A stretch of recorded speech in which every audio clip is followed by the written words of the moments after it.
Hi, and welcome to The People Who Built Australia. I'm Ross Greenwood. In this series, we'll take you inside some of Australia's greatest success stories. From the people to the institutions they've helped build, we'll show you how a steely determination to succeed has helped generate a wealth of opportunity, growth and prosperity right across our nation.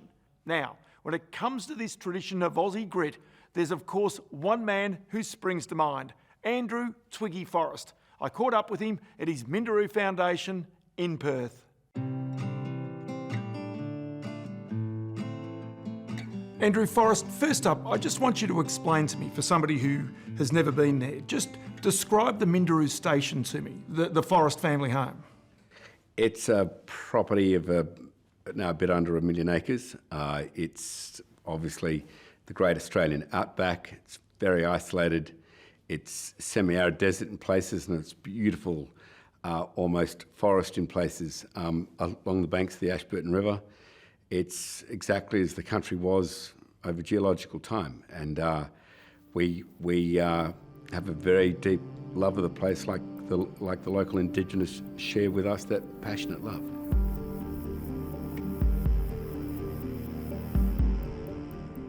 Tell me about your earliest memories of Minderoo. What were the earliest things you can remember? You were literally out in the middle of Australia and you had to be resilient. The whole family had to be resilient. You don't stick around the bush unless you've got a deep love for it. And so I always felt I had colourful people around me.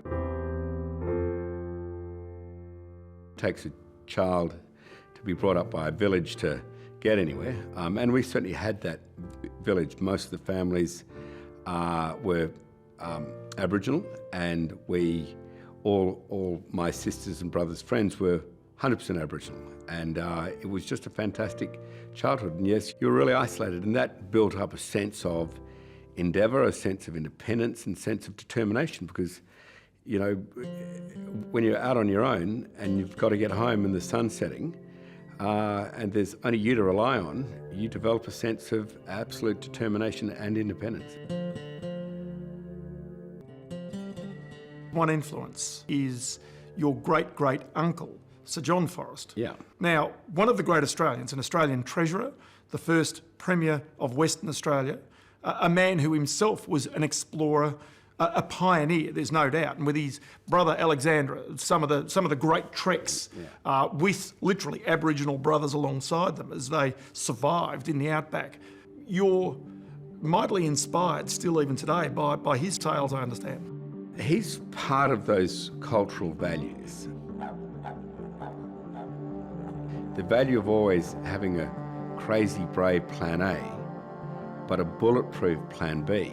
To me, what I found most inspirational is that when he was a really young man, I mean, half my age, he headed out straight into the middle of the great unknown, the middle of Australia, with this ambition to try and join these colonies up into one country for the first time. The East and the West were like different countries.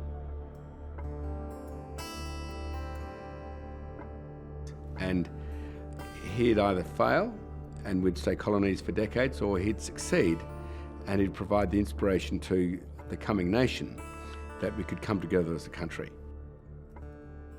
So how difficult was it after being at Minderoo, this is where your family is, this is where your extended family is, to then leave that, to go to the city, to go to university, to literally become a city boy? Is that a difficult thing? Because I'm trying to get to the inspiration, to where the drive is coming from at that stage.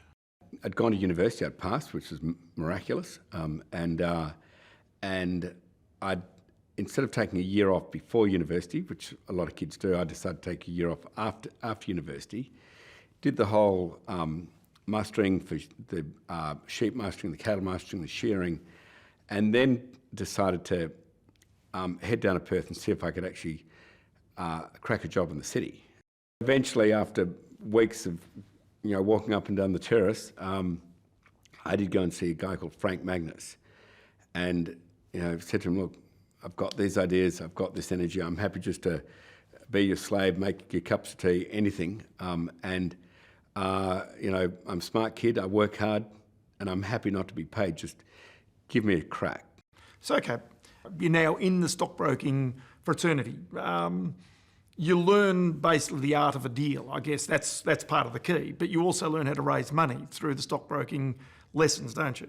I started life as a research assistant. Yes. So researching companies, writing for the Elders Weekly, and putting out investment recommendations at BHP and Bell Group, and started to back entrepreneurs in my research writing. I wasn't that good at the figures and the spreadsheets, but I was good at sensing people, and I began to follow entrepreneurs and entrepreneurial companies, and that got me a following at quite a young age. That this kid's recommendations tend to turn out okay, and I was probably one of the first analysts to say, I'm not backing the numbers, I'm backing the people.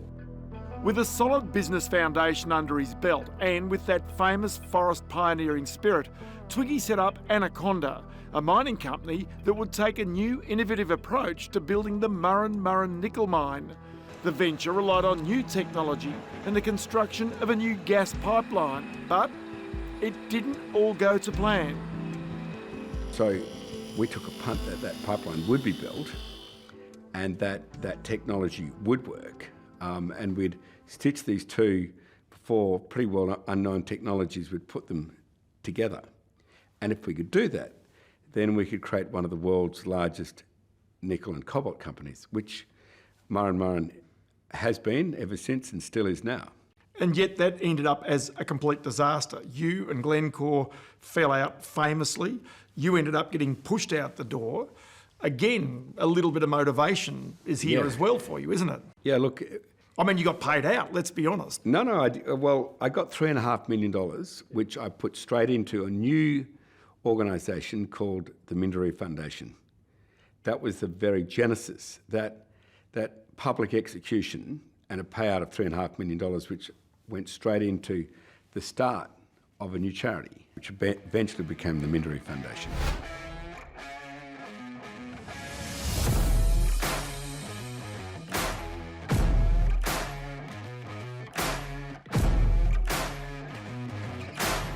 How much is in the Minderoo Foundation now? About 2.1 billion. Incredible. Just amazing. From that, however, we then move forward, and because from there comes Fortescue.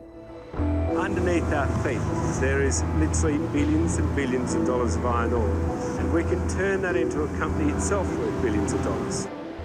I'd always believed that it was an errant injustice that the country I grew up in and used to ride all over with my family and forebears was slowly becoming more and more restricted. We weren't welcome in these vast tracts of land which were owned by BHP and Rio. You began to get the impression that locals who'd been there for 100 years before anyone had heard of these companies would need a passport just to ride a horse over their own country. And so I was annoyed by that, and I began to think, well, hang on, what have they got which no one else has got? And it was a railway line and a port. And I thought, well, yeah, that's very, very hard, but it's not impossible. And so we set out acquiring an enormous amount of land, which was prospective for iron ore, which they'd written off. We'd made applications of all this country. Everyone was ignoring those applications. They were legitimate, proper, legal applications, but getting totally ignored. So I said to the government, I'm going to enforce the law against you, against everyone. Twiggy Forrest's Fortescue Metals Group says the company has engaged senior counsel and will commence legal proceedings. That made me unpopular, but it also forced the government then, at the time, to apply the Mining Act to BHP and Rio, and of course they lost those tenements. We picked them up, and we started to plan a railway line. The more we planned this railway line and applied for the port and said to investors around the world, trust us, we're going to find the iron ore. We've applied for port and railway lines. This is a huge area. We will get there. You may as well at least put some shekels with us, just in case we do. And Chinese steel mills at that time were interested in trying to break the hold that BHP and Rio Tinto had on iron ore production in Australia. Yeah, the Chinese weren't really taking any notice of us until we got to about a $200 million market cap, and that was then enough to be able to say to Japanese and Chinese steel mills, look, you should take a bet on us to at least give us an order. The Chinese, who were new to the game, said, yeah, we don't mind offending a BHP and Rio. Fair's fair in business, we'll give you an order. And with those orders, we're able to build up more and more credibility. Of course, since then, Chinese and Fortescue's had a healthy respect for each other. The other thing was also the rail line itself. You, of course, lobbied, went to the High Court to try to get access to BHP and Rio Tinto's railway lines to get iron ore to Port Hedland. But in the meantime, you'd simply gone ahead and built probably the most significant piece of rail infrastructure that has been seen in Australia for many decades, and you did it almost in record speed. Just explain that. We'd seen the lobbying power of BHP and Rio. So we were really concerned when we went to apply and get all the approvals to develop a railway line. So we created a very big diversion. And that big diversion was us getting on their track. That mesmerised those two companies. BHP and Rio just looked at us as this ferocious interloper who was just going to try and get a free ride on their hard-won infrastructure, and took them all the way to the High Court over it, but that allowed us to have a pretty well a free rein, without their lobbyists against us, to go and apply for and develop our own railway line. Go Australia!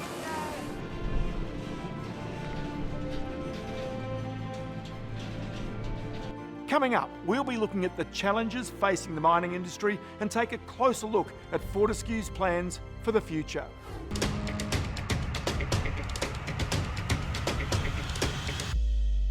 Welcome back to the people who built Australia. Now, there's little doubt that Australia's abundance of rich resources and our skill at extracting them has contributed to the success of our nation so far. Now, for Fortescue, it's all about opportunities, the chance for economic opportunity and participation of our First Nations people and the communities in which Fortescue has successfully operated and grown. And that's the very genesis of the company's Billion Opportunities program. It's 10 years since we launched our Billion Opportunities program. So in 2011, we made the decision to target awarding $1 billion of contracts to Aboriginal businesses and joint ventures. In 2018, we were able to celebrate $2 billion being achieved, and then here we are today, $3 billion in contracts awarded to Aboriginal businesses. We actually actively seek out Aboriginal businesses, and they may be very small. It might start with one operator and a piece of earth-moving equipment. And by working with these businesses in a competitive way, they don't get the business for free. This actually has to be something that they work at. We've seen those businesses grow from one operator and one piece of equipment to quite large businesses employing 140, 150 people. So not only are we operating and mining on land that they're the traditional custodians of, but they're getting the benefit as well through these jobs and contracting opportunities. Brindabello's been in operations for about 3 years now. So for the Indigenous Australians, we've got plane operator roles, bus drivers, trades assistants, labouring roles. Well, my dream's always been to getting women from different parts of the Pilbara, bring them together, and it's not just about me, it's about the ladies, their extended families, and also helping the communities. Doing this is life-changing, and one thing I'm grateful for is Andrew Forrest coming along and creating Fortescue Metal Groups, because it's opened the doors big time. There's so many opportunities there in training, employment, Aboriginal contracting. Sometimes we find, and especially at the moment within mining, and especially for Aboriginal people, sometimes the turnover can be quite high. So for me, Fortescue has a lot of structure around supporting their Indigenous workforce. We don't always get it right. We won't claim to always get it right, but we do have a lot of structure in place and support mechanisms in place, and some good community relations as well that see some of our employees. I think in 2 years' time in at Port, for example, we're going to have 23 people get to a point where they've been employed for 10 years or longer. So, we've got long-term meaningful employment, which sees us be retained and stay very, very structured and supported, and then that puts us in a position to be able to get out into community and sort of engage and be around our mob. I've been in the Pilbara recently. They work very closely with Indigenous communities, and they do a lot of work to make sure they meet those needs, but they also recognise that it's in the interest of the local community for those jobs to be provided. I mean, the mining sector is a very strong supporter and employer of Indigenous Australians, and I think all Australians should have those opportunities to be employed, to pay their own way, to pay for their own mortgages and houses, put their kids through school, and the resources sector provides that. For Fortescue, the future is about getting the right people to work with the right technology. Well, FMG's been at the forefront of innovation. So we certainly we're the most recent proponent in the Pilbara in terms of significant iron ore production, but we're also the most innovative. We have adopted autonomy at a large commercial scale. Our haulage fleet is now autonomous with 183 large haul trucks operating without a driver at the wheel. It's quite significant in terms of our adoption of technology and innovation. That leads to better safety performance, it leads to better cost outcomes, better productivity and efficiency. So we have quickly developed a position of an industry-leading cost position, so we're a very low-cost producer, and we've done that through innovation and adopting technology. But that innovation comes from our diverse workforce as well. It's not just about technology and equipment, it comes from people. We have a very strong culture. It's a culture that's been established on our values, and one of those values is empowerment, empowering people to make change, to be innovative. So we have quickly shaken up the industry in terms of our approach to autonomy and innovation. We look at harnessing the current technology and tooling available and pairing them and implementing the tooling and the technology to be able to remove people from the footprint of a machine when we're carrying out live testing, or putting them into a safe spot such as a cab while we're doing our live testing. But now, with a new push towards zero emissions by 2050, the mining industry faces new challenges. So just how does Fortescue plan to face them? I went into this industry, which is of course a huge industry with full frontal assault, and managed to break into it. But by its very nature, that made me a carbon emitter. And I've chewed at that. I did a PhD in marine ecology and became very aware of global climate science. And that cemented my view that we were slowly going to turn the world to toast if we don't change. 4 years ago, we held a big think tank to see if it would be possible to turn our own operations green through the production of hydrogen. And then last year, I became absolutely convinced that it could be done technically.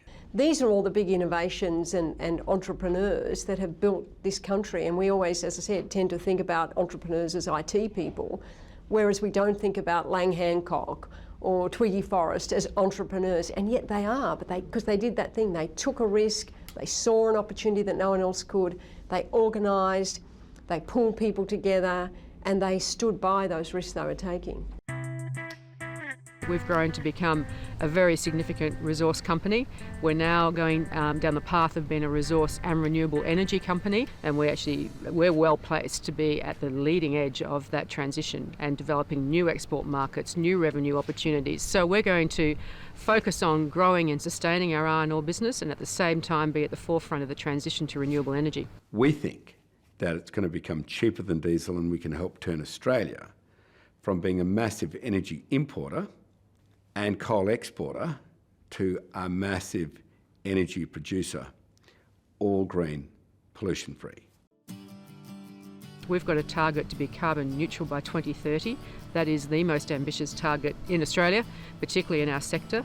So carbon neutrality is a big commitment, and to do that we're going to have to provide the renewable energy that we will need to power our operations.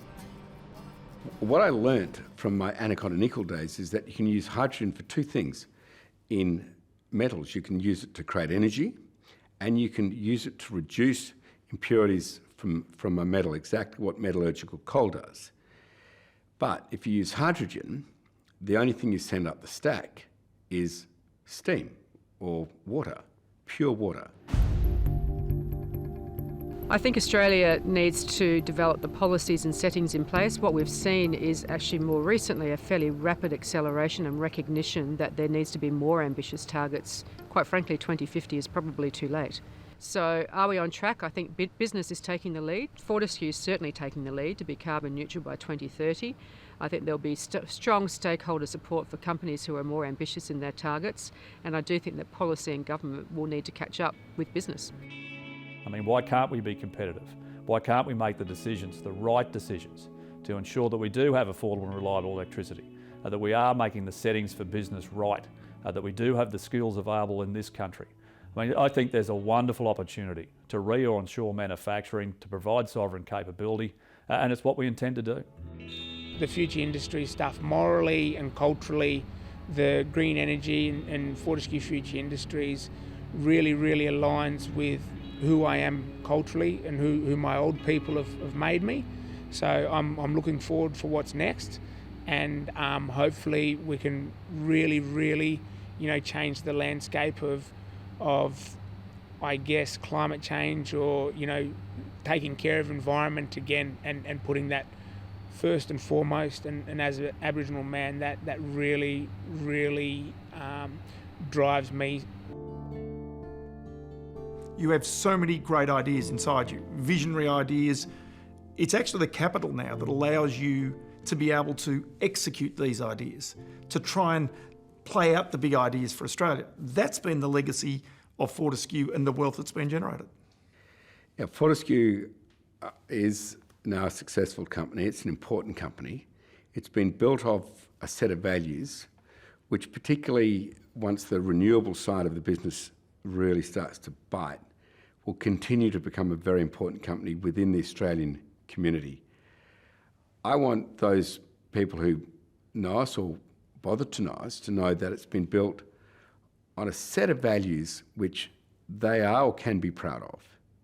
And those values are what's made Fortescue a fantastic company, are what's given me the motivation or the ideas and the, if you like, the courage to take on these big ventures like supplying Asia with Australian sunlight for their clean electricity, or supplying Sydney with the first city to totally use green hydrogen to power itself, or to create Fortescue into what I hope will one day be the world's largest renewable energy company, and perhaps one day the largest energy company, because fossil fuel energy will by that stage be a fairly unhappy but a very real blip in human history.